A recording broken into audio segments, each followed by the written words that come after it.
자, 다 불러줄 테니까 채점합시다. 자, 1번에 12, 그 다음에 12, 13, 14. 자, 이번에 29, 그 다음에 85. 됐나요? 다음 쪽 넘어갈게. 채점한 거야? 설마? 숙제 안 했어? 아니 이쪽에 못 푼 거예요. 못 푼 거 누가 막았어? 안 푼 유난이가 막았구나. 유난이 죽이면 돼? 안 푼 거야? 네. 왜? 그러게요. 신규 선생님 기강 한번 잡아야지. 히히 이러면서 안 했어 그냥. 미친 거 아니야? 아니에요. 아니 수요일 날 내줬으면 수, 목, 금, 토, 일, 월 그냥 거의 평생 있었는데? 야 이거 숫자로 세서 직접 친구 모아서 초콜릿 네가 사서 갖다 대도 문제 풀겠다. 아 이거 끝나고 뭐해?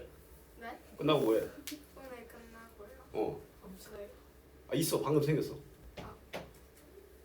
오케이? 네. 이 월요일 날 지금 여기 있는 친구들이 잠깐만 학교가 다 어떻게 되노? 우리 다 여기 지금 다른 학교 무종초나 인지초나 성수초는 다 학교 가고 있지? 잠깐만. 하하 장산초네. 이 방학 중이지. 딱 되라니. 이 수요일 날 괜찮아. 숙제 안 해오면 그냥 그 공부하면 돼. 공부 더 하기 좋은데 이게 오히려 상인가? 상 줄게. 네. 수요일 2시 반에 와. 네. 오늘 남아서는 쌤이 뒤에 수업 꽉 차 있어서 안 되고 아니면 뭐 쌤 고등 수업은 뒤에 들어와서 같이 할래? 아니. 걔들 인상 더러워. 아니 나 딱 니 마실 때 윤환이 시간인데 거기 와서 할래? 아니. 초콜릿 5개, 사탕 15개 이렇게 됩니다. 자 그 다음에 3-1번 13개. 혹시 숙제를 자주 안 하나? 전문가야? 아니요. 이번에만 그냥 우연히 네. 약간 일식 그런 느낌이네. 마침 딱 모든 게 겹쳐서 알았어 믿어줄게. 제가 또 학생 또 신용 전문가입니다. 4cm 96 제곱cm 단위 안 적으면 이번만 봐드립니다. 하하. 자 일단 뒤에 진도부터 계속 좀 나가 볼게요. 고치는 건 진도 다 나가고 고쳐오는 거 숙제입니다. 알았지? 네. 일단 진도가 남아있으면 진도 나갈 거 다 나가고 고친 것들을 하는데 일단 진도 우선으로 하시고 고치는 것도 숙제고 고치는 거 숙제면 뭐야 아싸 개꿀 숙제 없네 이러면서 하시는 분들이 종종 나오는데 그러시면 안 됩니다.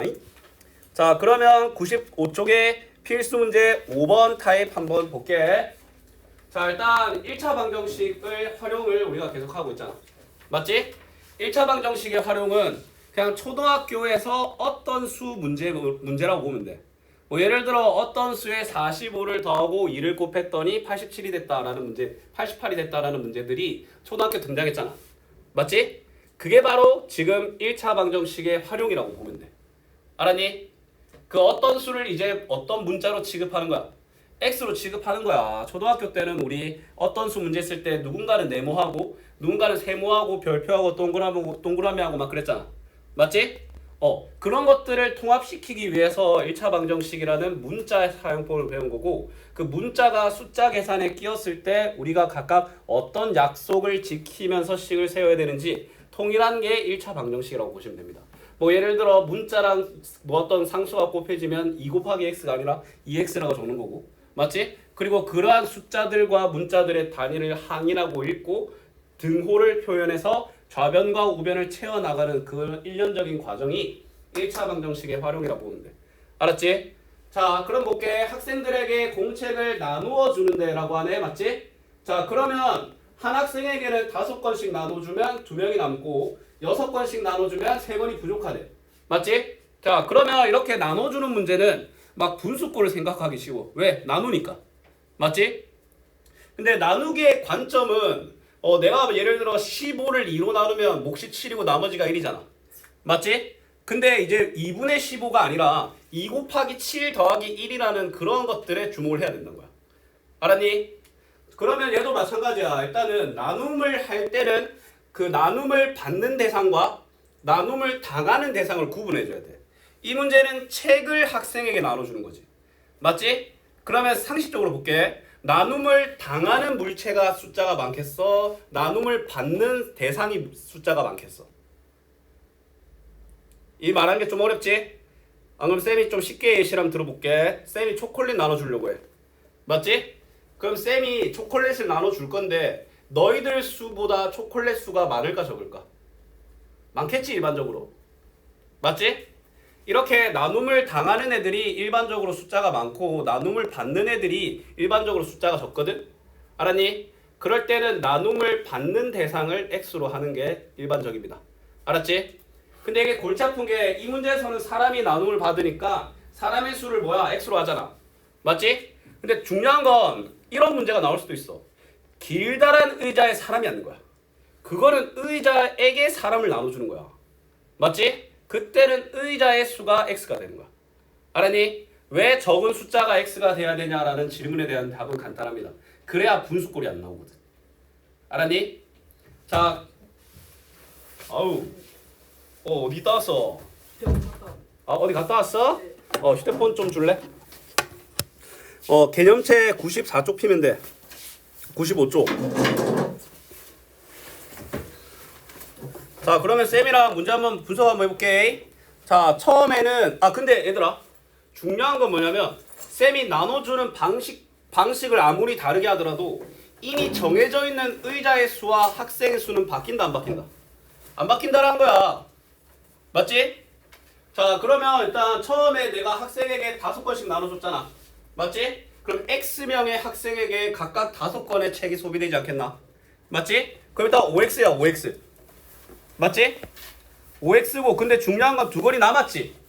남는 거는 자 지금 내가 적고 있는 대상이 책의 개수야. 책의 개수. 맞지? 2건이 남았으니까 뭐 2를 더해야 될까 빼야 될까? 더해야 된다는 거야. 맞지? 자, 그 다음에 이제 두 번째 케이스는 6건씩 나눠줬네. 맞지? 자, 그러면 6x라고 한번 해볼까?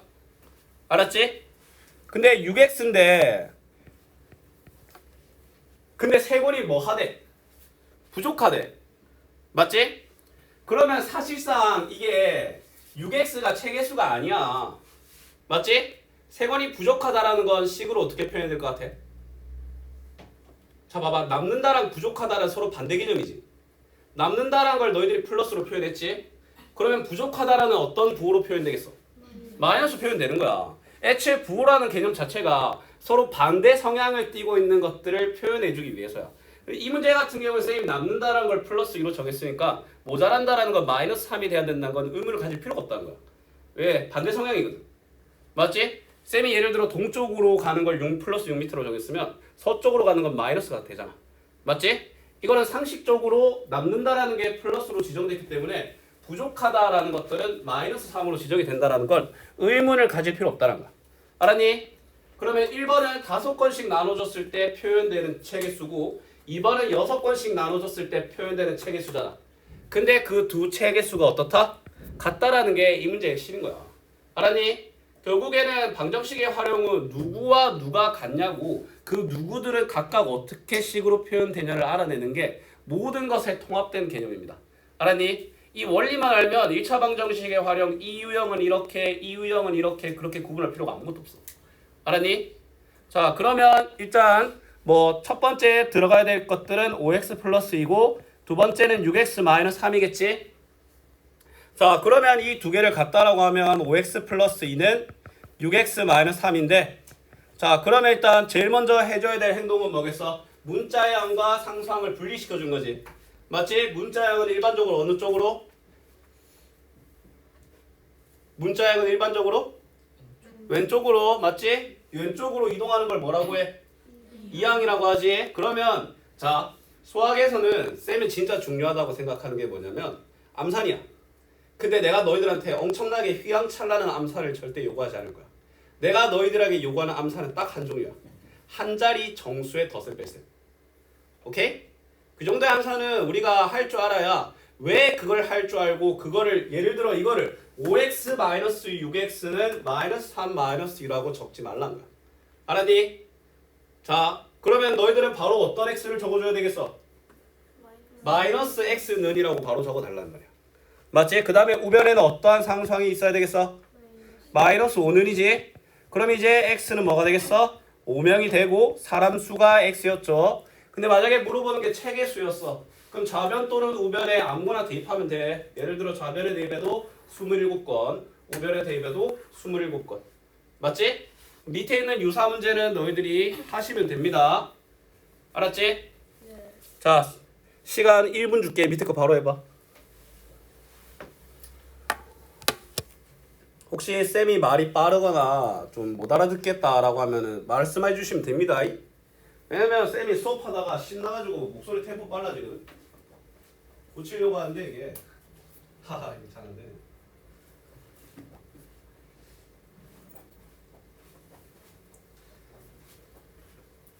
아까 일단 분지 푸시고.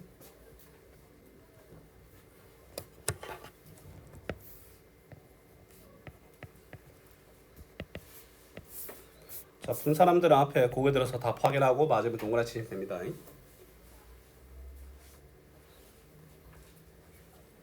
다들 글씨체 좀 보자. 오, 좋은데?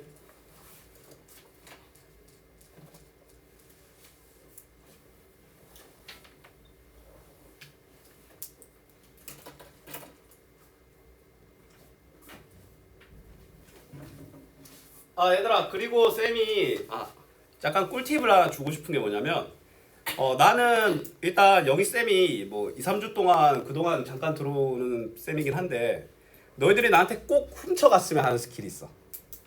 자, 그게 뭐냐면 풀이 적는 거야. 일단 풀이를 적을 때는 항상 명심해. 어떤 문제든 왼쪽 구석에서 시작하세요. 알았니? 왜? 풀이가 얼마나 길어질지 몰라.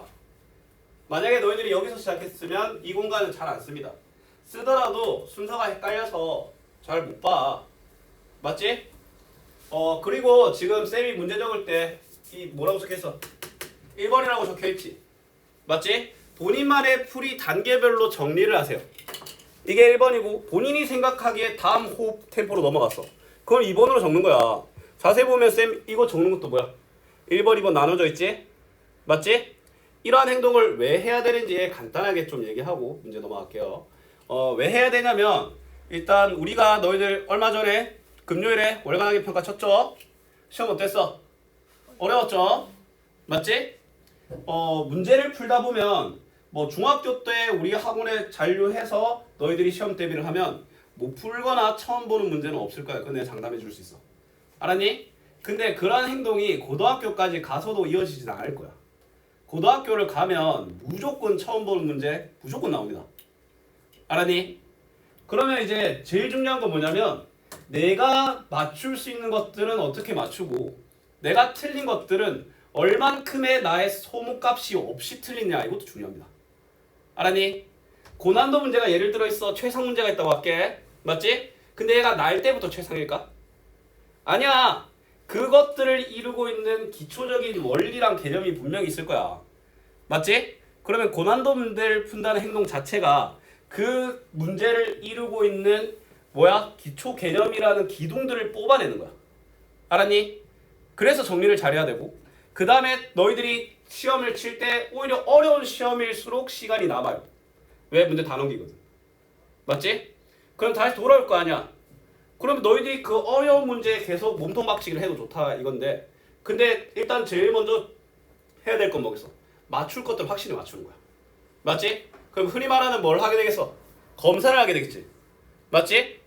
검사를 하게 될 때 너희들이 그 문제를 다시 푸는지 아니면 풀었던 흔적들을 다시 체크하는지 그 속도랑 정확도가 말이 안 된다는 거야. 알았니? 쌤이 예시로 좀 보여주면 쌤은 농담이 아니라 3년 전에 썼던 풀이도 지금 보고 바로 해설해 줄 수 있거든? 좀 너희들이 좀 알아보기 힘든 글씨일 수도 있겠는데 잠깐만 예시로 좀 보여줄게요. 예를 들어 쌤은 몇 달 전에 풀이한 거나 이런 것들도 있으면 이거 지금 너희들이 보면 아마 무슨 내용인지 몰라갖고 좀 헷갈리겠지만 항상 번호 정리가 다 돼 있거든. 어떤 문제든 일반적으로 풀 때도 그렇고 그 다음에 시험 문제를 혼자 풀 때도 그렇고 항상 정리를 합니다. 알았니? 그럼 너희들이 나에게 제일 먼저 훔쳐가야 될 것들은 바로 있을 거 아니야. 알았지? 결국에는 정리하고 검사한 사람들이 무조건 이기게 돼 있어. 알았지? 모든 문제들이. 그럼 이제 이런 고민도 들어. 도형 문제나 이런 것들은 풀이를 어떻게 써야 될지 모르겠어요 라고 하는데, 근데 그걸 본인만의 정리 방법으로 이제 그걸 확장해 가는 거야. 알았지? 일단 쌤이 제시하고 싶은 첫 번째 방법은 일단 시작은 왼쪽 구석에 상상하세요. 이 문제가 아무리 간단하고 쉬운 문제라도. 왜? 간단하고 쉽지 않을 수가 있어요. 그게 세상에서 제일 무서운 거야. 안 어려워 보이는데 어려운 문제들. 맞지? 근데 정리해서 써보는데 그건 뭔가 정리가 안 돼. 뭔가 이물감이 계속 느껴져. 맞지? 근데 그 이물감을 해결할 자신이 없잖아? 그럼 버리는 거야, 그런 건. 알았니? 시험 때 모르는 거 나온 건 어쩔 수 없어. 하지만 시험을 성적을 망치는 가장 큰 첫 번째 원인은 본인이 흔히 말하는 실수야. 맞지? 그걸 최소화하기 위해서는 그 흔적들을 잘 남겨야 돼. 일단 첫 번째 너희들의 목표는 이거야. 실력대로 점수 나오게 하기. 그 다음에 실력을 올리면 됩니다. 알았지? 근데 실력대로 점수 나오게 하는 과정에서 실력이 물론 올라갑니다. 자, 그러면 가볼게. 자, 빠르게 갈게. 귤을 나눠주네. 학생에게 귤을 나눠줘. 학생을 X, 귤의 수를 X로 나오는 식을 귤의 수라고 할게. 자, 그러면 4개씩 나눠주면 5개가 남는다. 그러면 첫 번째 뭐겠어? 첫 번째는 4x 플러스 5가 귤의 수로 표현될 거고, 5개씩 나눠주면 4개가 부족하다네. 근데 두 경우가 다 어떻겠어? 똑같겠지? 이래 되더라도 얘를 위아래로 이동해주면 마이너스 x는 마이너스 9다라는 말이 나오지. 맞지? 그럼 이 정도 됐으면 x는 9고, 그러면 그걸 대입해서 나타나는 귤의 수는 위에 대입이 났습니다. 왜냐면 간단해. 쌤은 마이너스를 별로 안 좋아해. 맞지? 그러면 40한개라는 귤의 개수가 나오죠. 자, 다음 유형으로 넘어가 볼게. 어느 중학교의 작년에 전체 학생은 700명이었다. 올해는 작년에 비하여 여학생 수는 7% 증가했고 남학생 수는 3% 감소하여 전체 학생은 X명이 증가하였다. 이 학교의 작년의 여학생 수를 구하려고 한다라고 하네. 맞지? 나눠주는 게 아니고 일단 이런 문제 같은 경우에는 물어보는 걸 X로 하는 경우가 많죠. 맞지? 그러면 작년의 여학생 수를 X라고 할게. 근데 이 문제는 작년의 여학생, 작년의 남학생, 올해의 여학생, 올해의 남학생 4개의 변수가 존재한다는 거야. 맞지? 그러면 이제 너희들이 이 문제를 해결할 수 있는 방법은 두 가지야. 식을 4개를 끄집어내든가 4개의 변수를 하나의 문자로 표현하든가. 알았니? 자, 그러면 일단 작년부터 가볼게. 왜냐면 작년이 뚜렷하게 나와 있잖아. 작년의 여학생 수를 X명으로 했어. 그럼 작년의 남학생 수는 어떻게 되겠어? 자, 일단 학생으로 치면 남학생 아니면 무슨 학생밖에 없어? 남학생 아니면 여학생이지? 맞지? 자, 쌤이 간단하게 질문해 볼게. 200명이야. 여학생이 98명이야. 남학생은? 102명. 너희들 뭐 했어? 200에서 98을 뺐지? 얘도 마찬가지야. 전교생이 700명이야. 여학생이 X명이야. 그럼 남학생은? 700 마이너스 X. 이래서 문자라는 수학이 짜증나면서도 아름답다라는 거야. 아름답다라고 뭐 이상하게 쳐다볼 수도 있는데 왜 아름답다라고 표현하냐면 숫자가 아무리 복잡해지고 예측 못하더라도 그 원리는 변하지 않는다는 거야. 맞지? 너희들이 만약에 어떤 문제에 대한 원리를 이해 못하겠어. 예를 들어 1시간 동안 이렇게 가는 차가 맞지? 94분 동안 얼마나 가냐고 물어봐. 근데 헷갈려? 그런데 쉽게 생각해볼게. 1시간에 20km 가는 자전거가 있어. 그럼 2시간에 얼마 가겠어? 40km지. 시간이 배수된 만큼 곱했지. 그럼 너희들도 뭐 해야 돼? 94분을 시간으로 표현해서 그 배수만큼 곱하면 된다라는 방향성을 유지하면 된다는 거야. 알았니? 그래서 방정식이 정말 너희들이 이거 배워서 어디다 써요? 라는 말을 절대 못하는 과목이야. 알았지? 자, 그러면 볼게. 일단 시작. 여학생 수를 X라고 했으면 남학생 수를 700 마이너스 X라고 하지? 맞지? 근데 여학생은 얼만큼? 7% 증가했지? 맞지? 자, 그러면 우리는 변화폭을 봐줘야 돼. 맞지? 7%는 흔히 말하는 백분율이지. 너희 6학년 2학기 때 너희들을 정말 괴롭게 했던 비와 비율 기억나나? 맞지? 비와 비율, 그 다음에 백분율, 그 다음에 비례식과 비례배분이 쌤이 생각하기에 6학년의 난이도의 지옥으로 만드는 주범이냐. 맞지? 물론 소수의 나눗셈도 만만치 않겠지만 맞지? 근데 개념적인 접근을 허락하지 않는 게 비와 비율인데 그래도 적응해야 돼. 7%라는 백분율을 보면 얼마라는 비율을 떠올릴 줄 알아야 돼. 자, 비율이라고 하면은 무슨 말이냐면 이거부터 간단하게 좀 하고 갈게. 자, 비율의 근본부터 좀 짚고 넘어갈게. 5와 2라는 숫자가 있어. 맞지? 5와 2라는 숫자는 다르지? 맞지? 그럼 5와 2는 얼만큼 다르냐라는 질문에는 뭐야? 3이라고 대답할 수도 있고 2분의 5배라고 대답할 수도 있잖아. 맞지? 근데 그 3이 2는 5보다 얼마나 크냐라고 물어보면 마이너스 3이라고 답해 줄 수도 있겠지. 맞지? 일단 비와 비율이라는 목적, 그걸로 탄생하는 백분율의 목적이 알았니? A가 B의 몇 배냐라는 질문이야. 이해됐니? 이 5대2라는 게 적혀있는 순간부터 너희들은 어떻게 해석할 줄 알아야 되냐면 5는 2의 몇 배냐라는 질문에 답하기 위한 밑거름이야. 5는 2의 몇 배야? 자, 헷갈리지? 그럼 또 봐봐. 6은 2의 몇 배야? 너희들 6을 2로 뭐 했어? 그럼 5도 2로 뭐 해주면 돼? 나눠주면 돼. 2분의 5배다라고 답할 수 있는 거야. 그래서 비율을 기준양분의 비교한 양이라고 표현하는 거지. 맞지? 그러면 이제 근데 비율의 유일한 단점이 뭔지 아나? 소수 꼬라지가 많아서 보기가 불편해요. 그리고 기준량이 자꾸 변해. 맞잖아. 어떨 때는 5대1을 물어볼 수도 있고 3대5를 물어볼 수도 있고 막 맨날 바뀐다는 거야. 그러면 이제 기준량을 100으로 통일했을 때의 비교하는 양인데 이래 말하면 헷갈려. 그냥 쌤은 그냥 이렇게 설명해. 그 소수나 분수 꼬라지가 보기 싫으니까 그냥 곱하기 100 해서 보기 좋게 만든 거야. 알았니? 맞지? 그럼 반대로 말하면 백분율을 비율로 돌리려면 근데 실질적인 효과가 있는 배수 값은 비율이야. 알았니? 그럼 7%라는 비율이 원래는 0.07이 나왔는데 꼬라지 보기 싫어서 100을 곱한 게 7%라니까? 그럼 7%를 보는 순간 니들은 100을 뭐 해줘야 돼? 나눠줘야 돼. 반대로 가야 되니까. 알았니? 그럼 7%라는 숫자를 본 순간부터 0.07이라는 분수 값을 니들이 떠올릴 줄 알아야 된다는 거야. 알았니? 무슨 말인지 알겠어? 대분수 같은 애야, 대분수 같은 애. 대분수 같은 애가 뭔 뜻인지 아나? 비쪽은 개살고요. 결론만 아름답지 계산 과정에는 못 써먹잖아.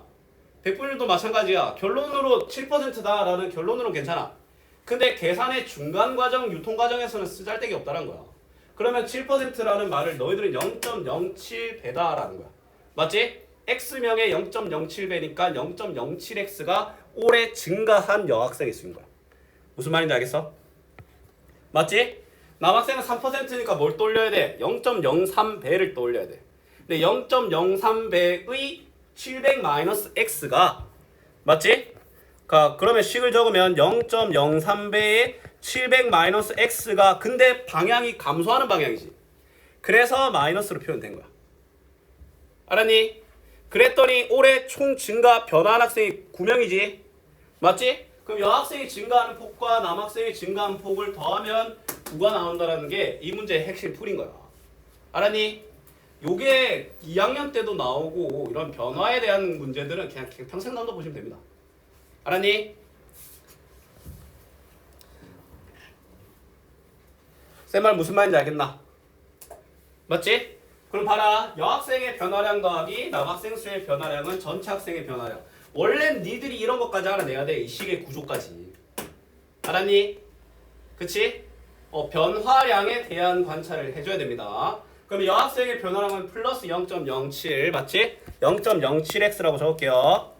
0.07x에 남학생의 변화량은 마이너스 0.03에 700-x가 플러스 9다라는 거야.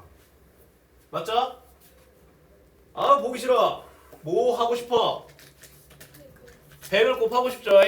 그 100을 자 몇 개 항이 보여? 이 문제를 보면 좌변 우변 통틀어서 몇 개 항이 보일까요? 몇 개 항이 보일까? 안 되겠다. 연지야 스탑해봐. 윤서야 몇 개 항이 보여?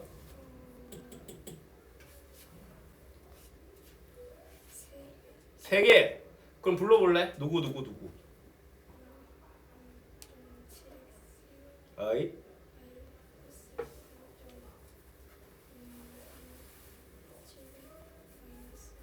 괄호로도 말해야지. 그리고 9 맞지? 그래서 총 3개 항이 보이죠?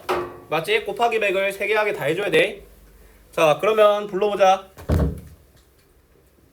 자 누가 돼? 뭐가 돼? 7x가 되지. 그 다음에 잘 봐야 돼. 이런 거 할 때 자 쌤은 문자를 계산하는 식을 이렇게 표현합니다. 지금 너희들이 곱하기 100을 하잖아. 맞지? 그럼 이 세상에 곱하기 100 하는 거 말고 아무것도 없다고 봐야 돼. 알았니? 그 곱하기 100 하면 마이너스 3이 되지? 그런데 이제 여기서 마이너스 3 괄호 700 마이너스 x라 적어도 돼. 근데 쌤은 한 발짝 더 나가볼게. 넘어가더라도 한 발짝 더 나가더라도 넘어져도 괜찮습니다. 나아가면서 넘어지면 마이너스 3이 될 거 아니야. 그럼 마이너스 3에 뭘 해야 되겠어? 분배를 해야 되겠지. 그럼 마이너스 3을 이 두 개의 항에 분배하는 것만 온 힘을 쏟는 거야. 그럼 마이너스 3에 700을 곱해봐. 마이너스 2100 알겠나? 그 다음에 마이너스 3에 마이너스 x를 곱해봐. 플러스 3x 알겠나? 그러면 우변은 뭐가 되겠어? 9라고 하면 돼 안 돼? 안 돼. 얘도 곱하기 100 대상이라 900이란 거야. 자 우리 한번 또 집중해볼까? 몇 x야?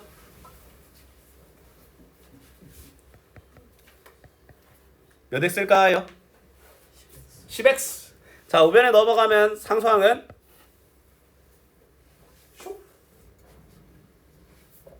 괜찮아. 늦어도 괜찮아. 대답해. 3000 맞지? 그럼 x는 시원하게 10배에서 3000명이야. 몇 명이야 그럼? 300명인 거야. 알았니? 그러면 1번의 답은 이 식 자체가 되고 2번의 답은 작년의 여학생은 300명이다 라고 답할 수 있는 거야. 이해됐니? 좋다.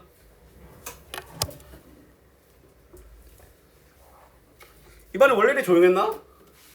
아닌 것 같은데? 지나갈 때마다 그냥 우당탕 소리 막 한테 뭐 낯설 테니까 그 수업을 듣는데 자 쌤이 간단한 질문 뭐 오늘은 뭐 첫 본격적으로 하는 첫 수업이다 보니까 수업에 집중하기보다는 좀 이런 얘기를 좀 많이 하게 되는데 다음부터 그럴 일 없을 거야. 맞지? 수업 퀄리티만 따지면 인강이랑 현장강이랑 뭐가 더 훌륭할까요? 무조건 인강입니다. 왜냐하면 인강은 이 단원을 준비를 철저하게 해와가지고 그냥 본인의 커리큘럼대로 그대로 진행하는 거야. 알았니? 그럼 아는 사람이 봤을 때 그들의 평가는 무조건 인강이 업이야. 더 높아요. 근데 왜 현장 강의를 들어올까?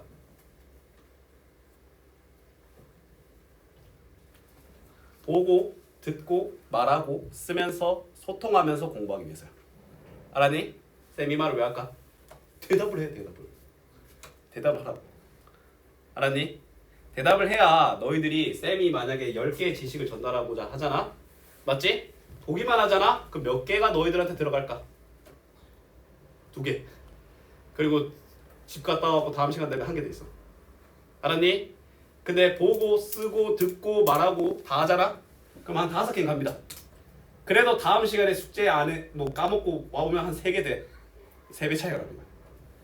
그럼 10개 중에 5개 미친 그냥 효율이 너무 안 나오는데? 하고 외다이도 그렇게 할 수 있는데 10개 중에 4개만 이해해도 학교 성적 100점 나오게 알려줍니다. 알았니?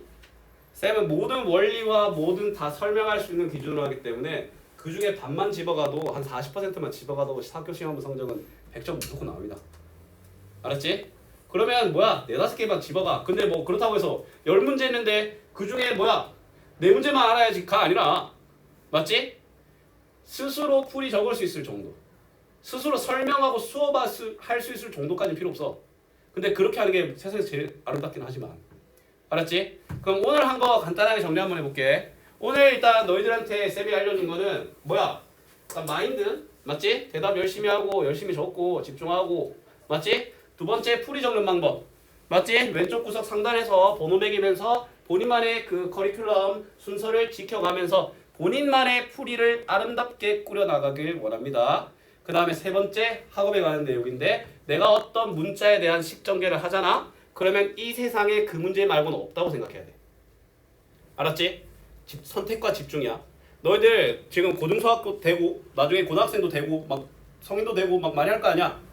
맞지? 근데 그럴수록 너희들이 다뤄야 되는 문제는 점점 많아질 거야. 예를 들어 미치라는 거 알지? 미치 x, y 이런 거잖아. 미치 다양해질 수도 있고 그들의 지수가 높아질 수도 있어. 맞지? 근데 그럴수록 내가 원하는 항만 쳐다볼 줄 알아야 돼. 너희들이 살면서도 여러 가지 문제에 직면하더라도 하나하나 해결해 가야지 10개 동시에 해결할 수 있는 사람 없어. 알았니? 자, 그러면 밑에 거 일단 시간 얼마 없으니까 그냥 바로 같이 가볼게. 자, 어느 중학교 작년 전체 학생은 900명이다. 올해는 남학생은 4% 증가, 여학생은 8% 감소해서 총 15명이 감소했다. 작년 남학생 수를 물어보네. 맞지? 자, 그러면 문제 시작 한번 해볼게. 자, 일단 시작해 보겠어. 작년 남학생을 x라고 하면은 작년 여학생은 900-x가 안 되겠나? 왜냐면 남학생의 수와 여학생의 수를 더해서 900. 그럼 거꾸로 계산하면 900에서 x를 빼면 여학생이겠죠. 맞지? 자, 근데 문제를 봤는데 작년에 비해 남학생은 4% 증가했지. 4%라는 숫자를 본 순간부터 어떤 비율을 떠올려야 돼? 100분의 4. 맞지? 그러니까 100분율이 짤데기가 없다니까? 효율적인 100을 나눠야 이제 0.04배라는 표현이 된다는 거야. 그럼 0.04배의 x가 뭐다? 증가했으니까 플러스 0.04인 거야. 맞지? 그 다음에 여학생은 8%니까 바로 어떤 숫자를 떠올려야 돼? 0.08. 맞지? 그러면 0.08에 뭐다? 현재 여학생의 작년 여학생에 비해 0.08이고 감소했지. 맞지? 그랬더니 결과가 총 몇 명의 변화가 일어났대? 자, 어떤 변화? 15명이 대답 좀 해. 15명이 혹시 쌤이 이제 대답이 너무 없는 반에서 어떤 방법을 선택한지 알아? 쌤은 조용한 반도 좋아해. 왜냐면 조용한 반도 그 조용한 재미가 있거든. 어떤 재미가 있냐? 대답을 안 할 때마다 자 봐봐. 대답을 안 하면 수업 효율이 안 나와. 맞지? 근데 대답을 계속 안 하고도 수업 효율이 나올 수 있는 방법이 있어. 그게 뭔지 아나? 수업을 다 하면 돼. 대답을 자꾸 안 하시면 추가 수업이 편성이 될 수가 있어요.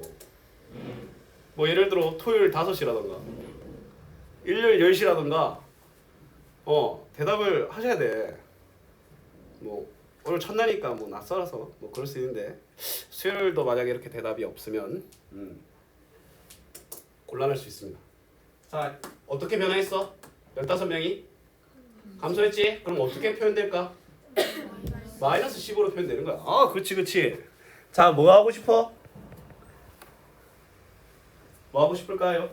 뭐가 떠올라? 100을 곱하고 싶지? 맞지? 100을 곱해줄게. 자, 첫 번째. 자, 이제 난 100 곱하는 것만 집중할 거야. 뭐가 돼? 4x. 자, 우리 좀만 더 욕심내볼까? 얘를 곱하면 100 곱하면 뭐가 돼? 마이너스 8이 되는데 그 마이너스 8을 분배까지 해보자. 알았지? 마이너스 8을 곱해봐. 그렇지. 마이너스 7200. 그 다음에 플러스 8x. 우변은 1500. 자, 그럼 넘겨볼까? 자, 일단 문자항은 그러니까 왼쪽 이미 가 있네. 그럼 어떤 x가 될까 얘가? 12x가 되겠지? 자, 근데 우변 아이고 한 자릿수 계산 아니니까 이거를 이항했을 때 계산하자 그냥 따로. 맞지? 그럼 뭐가 될까? 0, 0, 6 뭐가 되고 7 안 되겠나? 맞죠? 그럼 마이너스 뭐야 숫자 뭐 이상한데? 뭐 계산 잘못한 거 있나? 일단 오케이 5700. 자, 그럼 5700이 12로 나눠지냐 안 나눠지냐를 봐야 될 것 같은데 나눠진다. 자, 5700을 12로 나눠봅시다. 그럼 처음에 4가 되고 맞지? 그 다음에 9가 되고 그 다음에 또 몇 개 들어가겠어? 90 안에 12가 어이? 7개 7개 맞지? 84고 60안엔 5개가 들어가겠지. 작년 남학생이 475명이 나온다는 거야. 이해되니? 그쳐이? 일단 숫자가 딱 나눠 떨어진 게 아니더라도 일단 계산해보고 아니면 다시 검사하는 거야. 근데 검사는 되게 쉬워. 왜냐면 식 정리 엄청 잘 돼 있거든. 알았지? 네. 자, 다음 페이지 가볼까?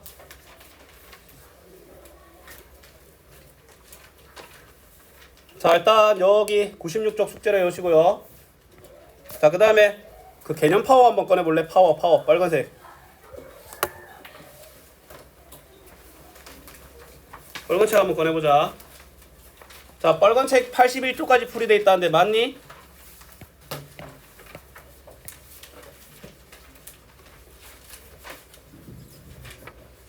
근데 일단 간단하게 좀 말하면 아마 설 전까지는 너희 지금 선행 이 시간이 본행인 건 알고 있지? 선행에도 아마 이 유형 파워 아마 하게 될 거야. 알았지? 일단 쌤이 잠깐 점검하고 싶은 건 이거야. 81쪽까지 책 검사나 이런 것들을 81쪽까지 되어 있니? 채점이나 오답 수정이나 안 되어 있나? 잠깐만 어디까지 되어 있니? 한번 보여줄래?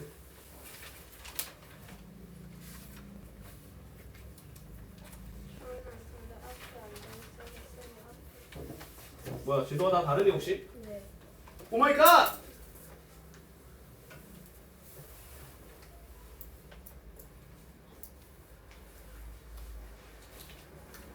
채점이 안 되네. 뭐니? 이거 뭐야, 진도가 너무 다른데? 오케이. 이거는 쌤이 그 선행 쌤이랑 얘기 한번 좀 더 해보고 좀 어떻게 할지 좀 결정해서 최대한 빨리 알려줄게. 알았지? 일단 오늘은 개념책 가자. 개념책. 자, 개념책 96쪽 숙제고요. 자, 그럼 97쪽으로 한번 펴볼게요. 자, 모두가 사랑하는 드디어 무슨 개념이 나와? 거속시 나오죠? 맞지? 자, 거리는 뭐다? 속력 곱하기 시간이다. 맞지? 근데 속력은 시간분의 거리 뭐 이런 것들을 물론 다 외워야 되겠지만 여기로 다 비롯된다라는 거 알겠나? 맞지? 속력은 시간분의 거리, 시간은 속력분의 거리. 맞지? 그럼 이렇게 생각하면 돼. 거리가 메인이야. 맞나 얘가? 거리를 시간으로 나누면 속력이 나오고 거리를 속력으로 나누면 시간이 나오는 거야. 알았니?